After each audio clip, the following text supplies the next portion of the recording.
What is the point of relational leadership and facilitation? Such a good question. This actually came from one of my mentees on our call yesterday, and yeah, I thought I would share. So to be really clear, what we're talking about here is how to how to be with people, how to be with participants in the present moment of their experience. Yeah. So in the group, we've been practicing uh, simply being with people as they share, like, what's it like to be them in the moment, what's going on for them. And I think it's probably important to say that I don't think this is the only way to facilitate, right? Um, I I weave this form of facilitation in with periods of teaching. Yeah, I have things to say. I have things that I've experienced and I think are helpful for people. I guide experiences, I guide exercises. Personally, I am a huge fan of experiential learning, um, especially for anything that is skills based, right? In my experience, most people don't need to know more stuff. The internet with AI, it's really easy to get information and have like a step by step of this is what you need to do. So if somebody has access to that and they are still struggling to do the thing, then it's not a this problem anymore. It's not in their head. The issue is that that information, that learning hasn't filtered down into their body. And so if I want people to have a genuine shift in terms of what they are able to do in the world, how they're able to show up, that needs to come through their body. It needs to be experiential, not just book learning or not me lecturing them for hours. Yeah. So this style of relational facilitation of being with what is here, I think does a number of things. Firstly, it helps people process their experience by taking time to reflect on how they feel during, after an exercise or an experience, helps them sense make. Because as much as it's important for the experience to live in their body, it also has to connect to their intellectual understanding. We are a body mind body, whichever way you want to put it.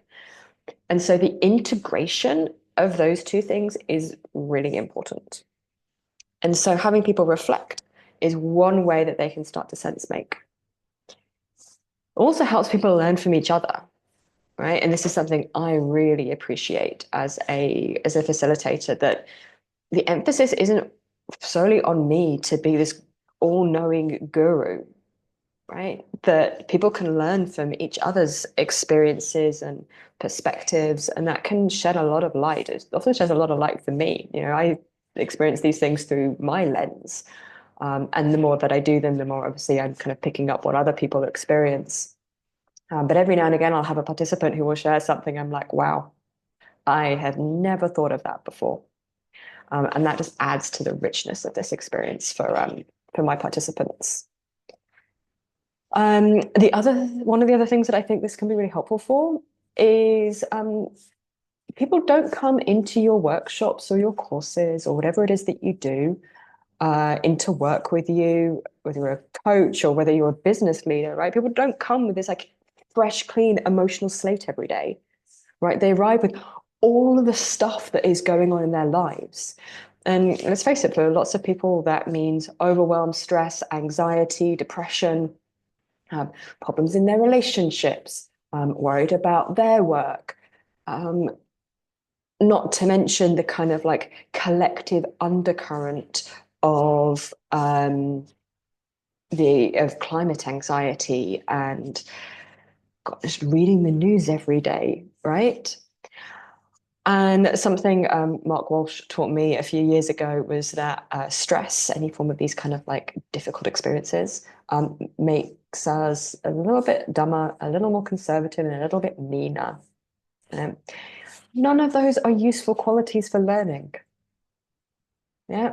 I want people to learn from this space where they are engaged with their prefrontal cortex, their mind is connected and open, that they're able to like see different perspectives, they're open to learning something new. And then they're connected to themselves, they're able to be connected to other people. They're able to like make connections between the knowledge that they have. And all of that requires them to be in this kind of place of equanimity, or at least a place where they feel safe enough. And so the other benefit of being able to facilitate these kind of, even if it's just a little check-in, like how's everybody doing? And to be able to be with somebody's experience, even if it's difficult. Because so many facilitators I see, somebody mentions a difficult experience and the facilitator like freezes. Like, okay, so moving on. And that poor person is kind of left with whatever it is they brought up, now feeling like they're a freak because the facilitators had a little freak out.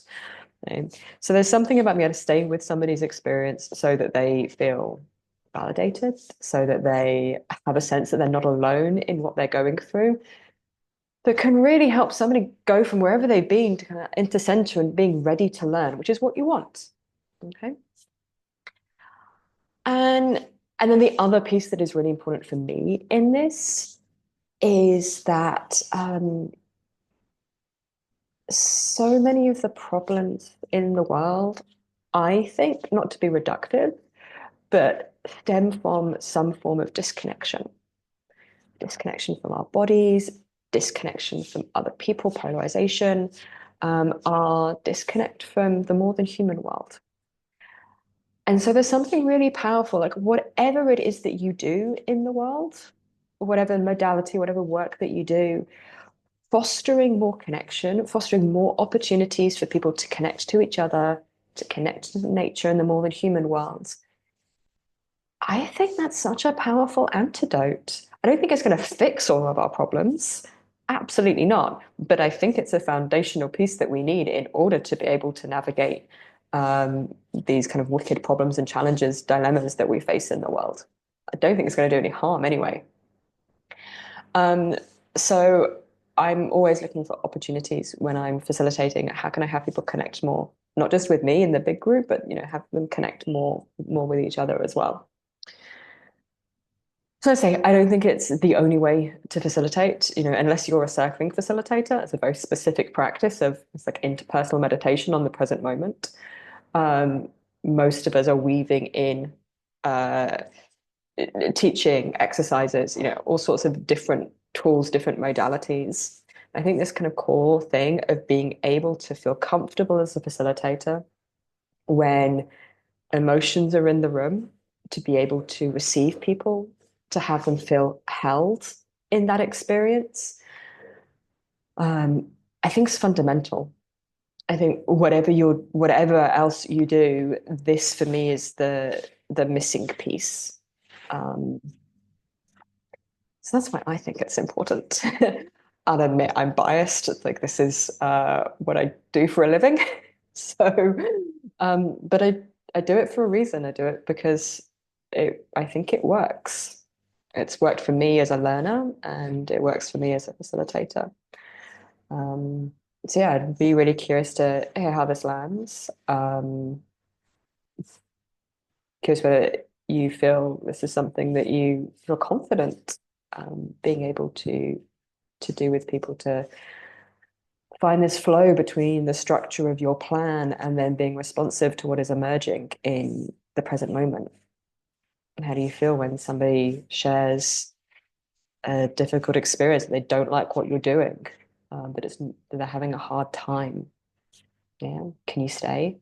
Can you be with them, or do you have a little freak out and run away in some way? And that's not to blame you if you do.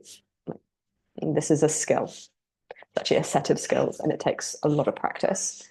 Um, yeah, I'd be really curious to hear how this lands for you. Please ask questions, and I will see you next time. Thanks so much.